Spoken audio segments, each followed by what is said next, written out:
ਸਤਿ ਸ਼੍ਰੀ ਅਕਾਲ world news ਦੇਖ ਰਹੇ ਸਾਰੇ ਦਰਸ਼ਕਾਂ ਦਾ ਮੈਂ ਰਾਜਵਿੰਦਰ ਕੌਰ ਸਵਾਗਤ ਕਰਦੀ ਹਾਂ। ਖਬਰਾਂ ਦੀ ਸ਼ੁਰੂਆਤ ਤੋਂ ਪਹਿਲਾਂ ਇੱਕ ਨਜ਼ਰ ਮਾਰ ਲੈਂਦੇ ਹਾਂ ਸੁਰਖੀਆਂ ਦੇ ਵੱਲ।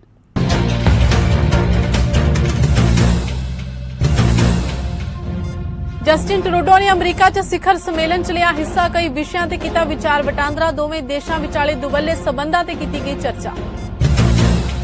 ਅਲਬਰਟਾ ਦੇ ਸਿਹਤ ਮੰਤਰੀ ਜੇਸਨ ਕੌਪਿੰਗ ਨੇ ਮੌਂਕੀ ਪੌਕਸ ਸੰਬੰਧੀ ਅਪਡੇਟ ਕੀਤੀ। ਪ੍ਰਧਾਨ ਅਲਬਰਟਾ 'ਚ ਕੋਵਿਡ-19 ਦੀ ਸਥਿਤੀ 'ਚ ਸੁਧਾਰ। ਅਲਬਰਟਾ 'ਚ ਮੌਂਕੀ ਪੌਕਸ ਦੇ ਮਾਮਲਿਆਂ ਦੀ ਹੋਈ ਪੁਸ਼ਟੀ। ਵੁੱਡਬ੍ਰਿਜ ਪਲਾਜ਼ਾ ਦੇ ਬਾਹਰ ਇੱਕ ਕਾਰ 'ਚ ਇੱਕ ਵਿਅਕਤੀ ਨੂੰ ਮਾਰੀ ਗਈ ਗੋਲੀ। ਵਿਅਕਤੀ ਦੀ ਹਾਲਤ ਨਾਜ਼ੁਕ। ਪੁਲਿਸ ਵੱਲੋਂ ਮਸ਼ਕੂਕਾਂ ਦੀ ਭਾਲ ਜਾਰੀ।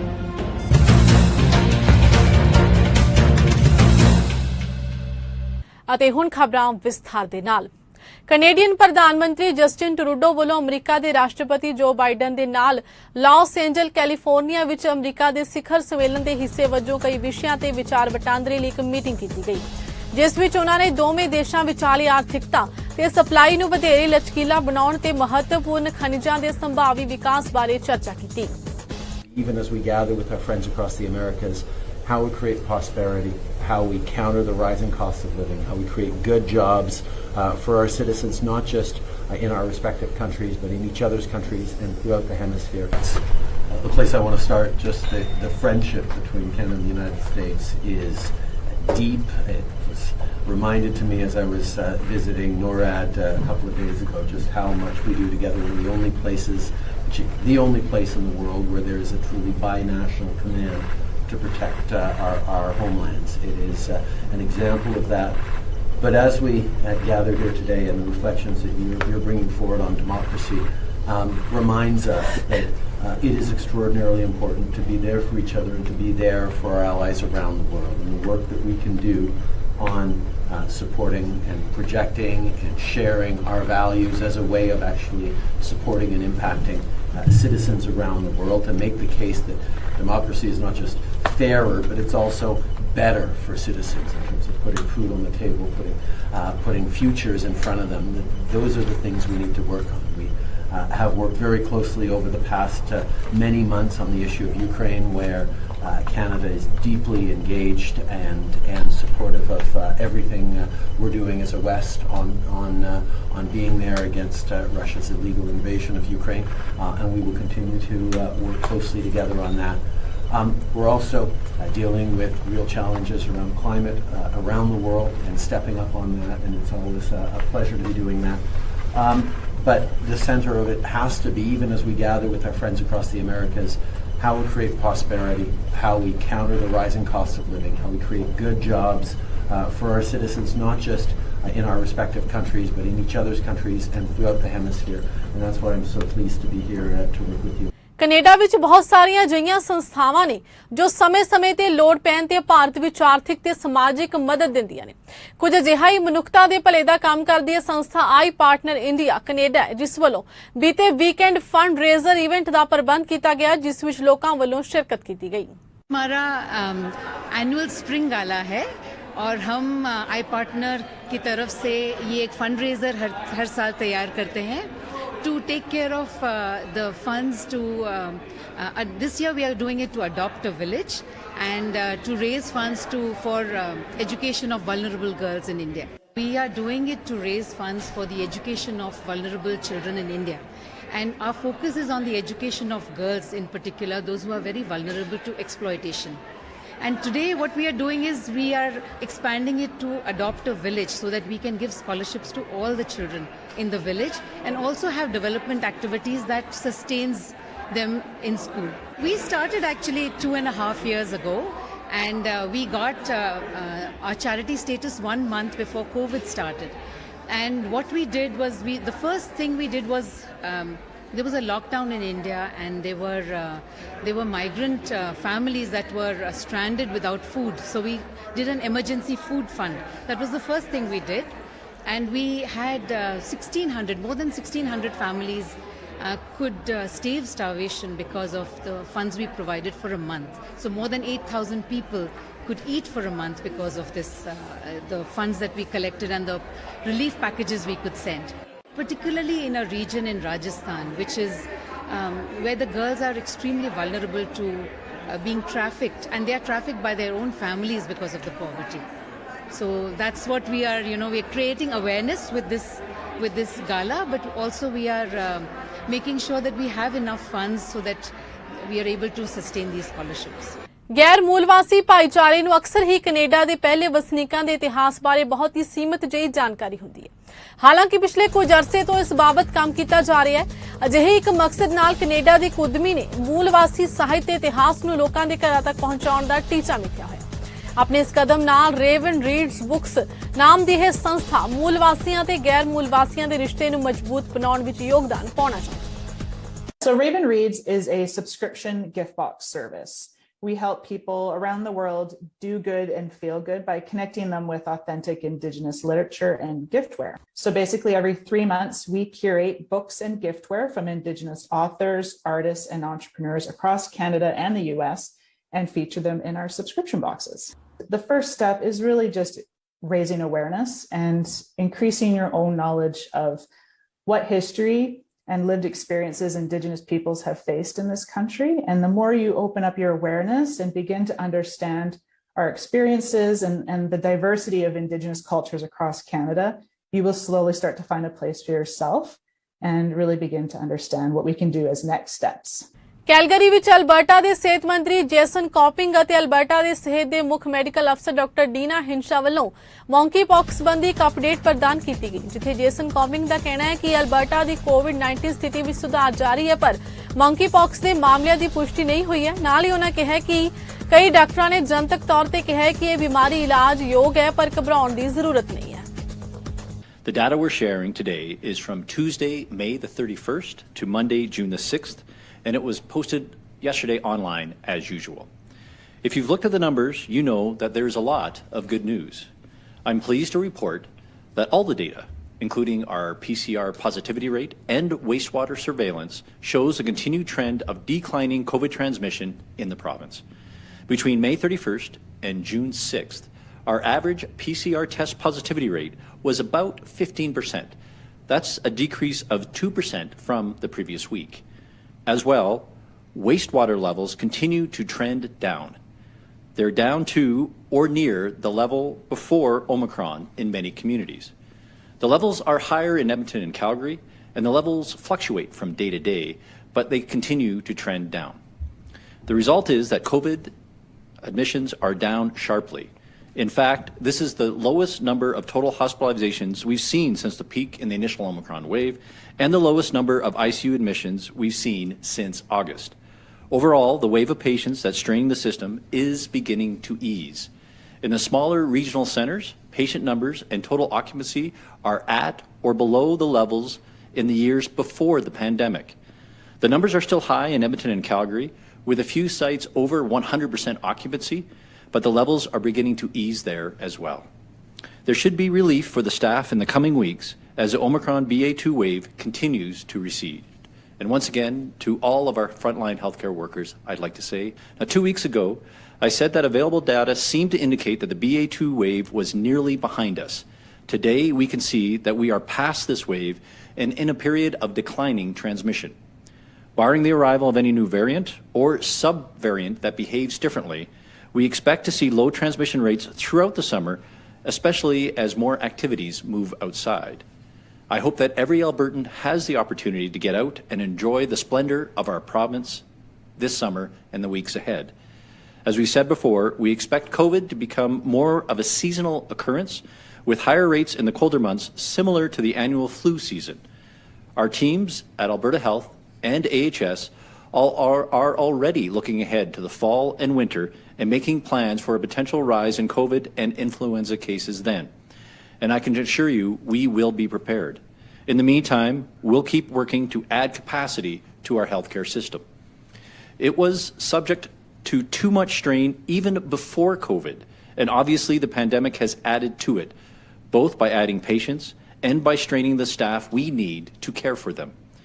Let me give you just one point to show you how big the disruption has been and why we're seeing so much strain right now. Before COVID, we normally saw right around 2 million emergency visits a year in this province. In 2021, that dropped by a quarter. and it stayed down by about 10% through last year. That means 700,000 visits that would normally happen just didn't happen. So now some of those patients are coming in, and they're sicker than they would have been otherwise. And that's on top of the cases of COVID itself right now, and a late season flu and other viruses, and all the other things that bring waves of patients into our system. The care deficit is real. It's a huge challenge for the system, and it's the same right across our entire country. Toronto ਦੇ mayor John ਟੌਰੀ ਦਾ ਕਹਿਣਾ ਹੈ ਕਿ Covid ਖਤਮ ਨਹੀਂ ਹੋਇਆ ਤੇ ਉਹ ਉਮੀਦ ਕਰਦੇ ਨੇ ਕਿ ਲੋਕ ਅਜੇ ਵੀ ਚੌਕਸ ਰਹਿਣਗੇ ਭਾਵੇਂ ਮਾਸਕ ਦੇ ਹੁਕਮਾਂ ਨੂੰ ਹਟਾ ਦਿੱਤਾ ਜਾਵੇਗਾ। ਟੌਰੀ ਨੇ ਕਿਹਾ ਕਿ ਭਾਵੇਂ 11 ਜੂਨ ਤੋਂ ਕੋਵਿਡ-19 ਸੰਬੰਧੀ ਲਗਾਈਆਂ ਗਈਆਂ ਸਾਰੀਆਂ ਪਾਬੰਦੀਆਂ ਹਟਾ ਦਿੱਤੀਆਂ ਜਾਣਗੀਆਂ ਪਰ ਸਾਨੂੰ ਸਾਵਧਾਨੀ ਵਰਤਣ ਦੀ ਹਾਲੇ ਵੀ ਜ਼ਰੂਰਤ ਹੈ। ਨਾਲ ਹੀ ਜੌਨ ਟੌਰੀ ਨੇ ਕਿਹਾ ਕਿ ਮੈਨੂੰ ਉਮੀਦ ਹੈ ਕਿ ਲੋਕ ਇਸ ਦਾ ਪਾਲਣ ਕਰਨਗੇ।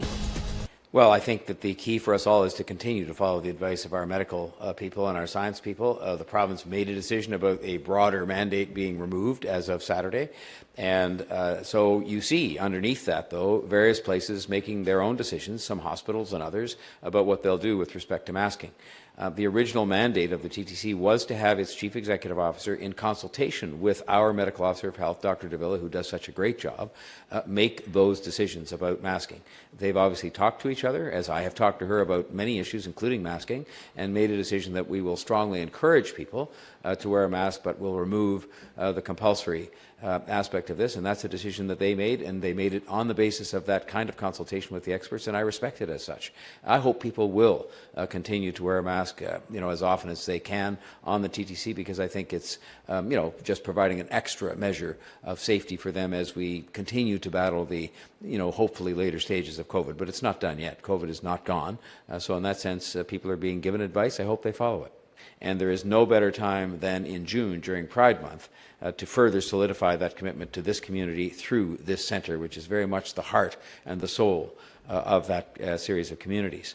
The funding will support the 2S LGBTQ+ and the local community here in the Church Wellesley Village, and will be focused on the creation and coordinating of more community activities, even more community activities, events and programs, some of them happening in the Barbara Hall Park. It's about bringing people together. It's about supporting people. It's about respecting people. It's about trying to address some of the particular needs of people in the 2S LGBTQ+ communities. And it will be available to people of all ages, including families, youth, older adults, community partners and businesses. ਵਿਆਜ ਦਰਾਂ ਵਿੱਚ ਹੋ ਰਹੇ ਵਾਧੇ ਦੇ ਚੱਲਦਿਆਂ bank of Canada ਵੱਲੋਂ ਘਰਾਂ ਦੀਆਂ ਕੀਮਤਾਂ ਵਿੱਚ ਭਾਰੀ ਵਾਧਾ ਹੋਣ ਦਾ ਖਦਸ਼ਾ ਪ੍ਰਗਟਾਇਆ ਗਿਆ। ਬੈਂਕ ਦਾ ਕਹਿਣਾ ਹੈ ਕਿ ਇਸ ਨਾਲ ਲੋਕਾਂ ਸਿਰ ਮਾਰਗੇਜ ਸੰਬੰਧੀ ਕਰਜ਼ਾ ਵੀ ਵਧੇਗਾ। ਆਪਣੇ ਸਾਲਾਨਾ ਫਾਈਨੈਂਸ਼ੀਅਲ ਸਿਸਟਮ ਰਿਵਿਊ ਵਿੱਚ ਬੈਂਕ ਨੇ ਕਿਹਾ ਕਿ ਅਪ੍ਰੈਲ 2020 ਤੇ ਅਪ੍ਰੈਲ 2022 ਦਰਮਿਆਨ ਕੌਮੀ ਪੱਧਰ ਉੱਤੇ ਘਰਾਂ ਦੀਆਂ ਕੀਮਤਾਂ ਵਿੱਚ 53% ਵਾਧੇ ਦੇ ਬਾਵਜੂਦ ਬੈਂਕ ਨੂੰ ਇਹ ਤੌਖਲਾ ਹੈ ਕਿ ਜਿਨ੍ਹਾਂ ਲੋਕਾਂ ਨੇ ਪਿਛਲੇ ਜਿਹੇ ਘਰ ਖਰੀਦੇ ਨੇ ਉਹ ਜਦੋਂ ਉੱਚੀਆਂ ਦਰਾਂ ਉੱਤੇ ਮਾਰਗੇਜ ਰਿਨਿਊ ਕਰਾਉਣਗੇ ਤਾਂ ਉਹਨਾਂ ਨੂੰ ਵਧੇਰੇ ਵਿੱਤੀ ਝਟਕਾ ਬਰਦਾਸ਼ਤ ਕਰਨਾ ਹੋਵੇਗਾ। The FSR is our annual assessment of the key vulnerabilities of and the risks to the Canadian financial system. Our goal in identifying these is to help households, the private sector, financial authorities, and governments take actions to reduce them. We've just come through the biggest, and I hope the biggest we ever face, shock. 2 years of an unprecedented pandemic, economic and social upheaval. We're pleased to report that our financial system is strong and weathered the crisis well. Now the global economy is dealing with a new set of challenges. High inflation, rising interest rates, Russia's unprovoked invasion of the Ukraine, and financial market vulnerability.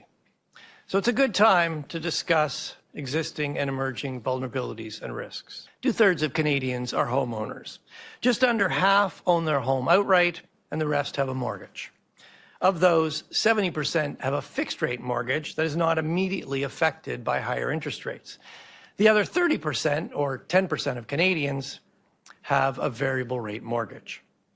Throughout the pandemic, a growing number of Canadians took out mortgages that were very large relative to their incomes at variable rates with amortizations of more than 25 years. And our model suggests that the most highly indebted households saw only a small increase in their liquid assets in that time. This brings me to our second and related vulnerability, elevated house prices.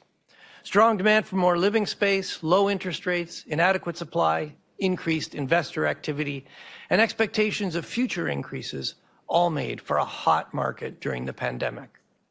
House prices rose about 50% on average since the beginning of the pandemic. As Canadians return to more normal activities and interest rates rise, we expect to see some moderation in the housing market. Indeed, this has started. Recent data indicate a marked decline in the level of resale activity from its peak. And even if house prices are up sharply on a year-over-year basis, some markets have recently seen declines. With inflation well above the 2% target and the Canadian economy overheating, the bank's #1 priority is to get inflation back to target. And we are raising interest rates to make that happen. Labor markets are very strong and household balance sheets have improved overall. The economy can handle, indeed needs, higher interest rates. And given the unsustainable strength of housing activity, some moderation in housing would be healthy. But high household debt and elevated house prices are vulnerabilities. If the economy slowed sharply and unemployment rose considerably, the combination of more highly indebted Canadians and high house prices could amplify the downturn. If those highly indebted households lose their jobs, they would likely need to reduce their spending sharply to continue servicing their mortgage. In addition, a big correction in house prices would reduce both household wealth and access to credit, particularly among the most indebted households. Were this to affect many households, it could have broader implications for the economy and the financial system. This is not what we expect to happen. Our goal is for a soft landing with inflation coming back to the 2% target, but it is a vulnerability to watch closely and manage carefully. Our recent monetary policy decisions. For some time, we have indicated that with inflation well above our target, with the economy overheating, we want to get our policy interest rate back into the neutral range quickly. And we've indicated we think that range is between 2% and 3%. We think the economy can handle higher interest rates. We think the economy needs higher interest rates. At our last decision, we indicated that we were prepared to move more forcefully if needed.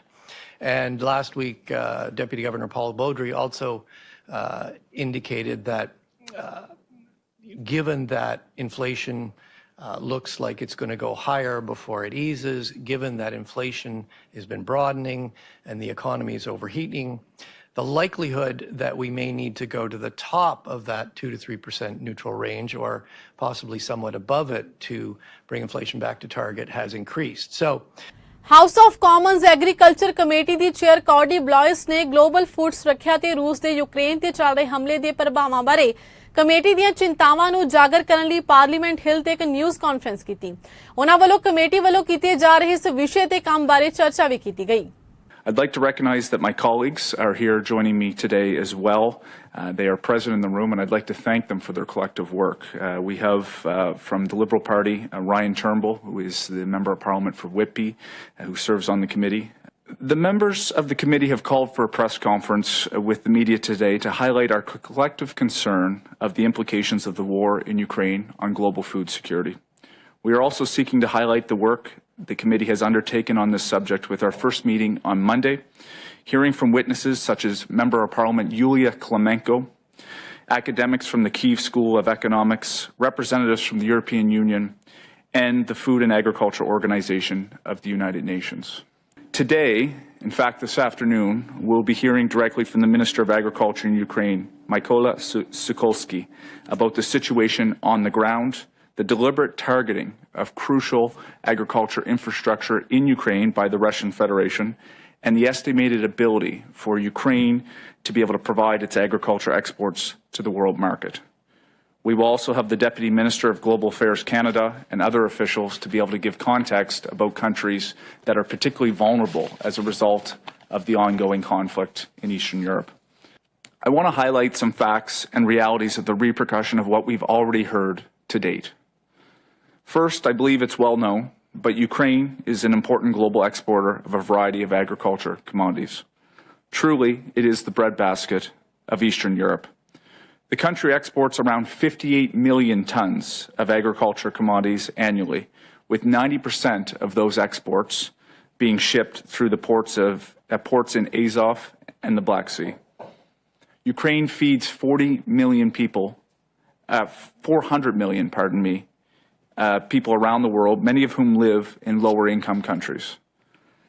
Ukraine is the largest global exporter of sunflower oil with around 47% of supply and accounts for 10% of global wheat exports, 15% of corn, 18% of barley, and really importantly, the World Food Programme buys nearly 50% of its wheat from Ukraine.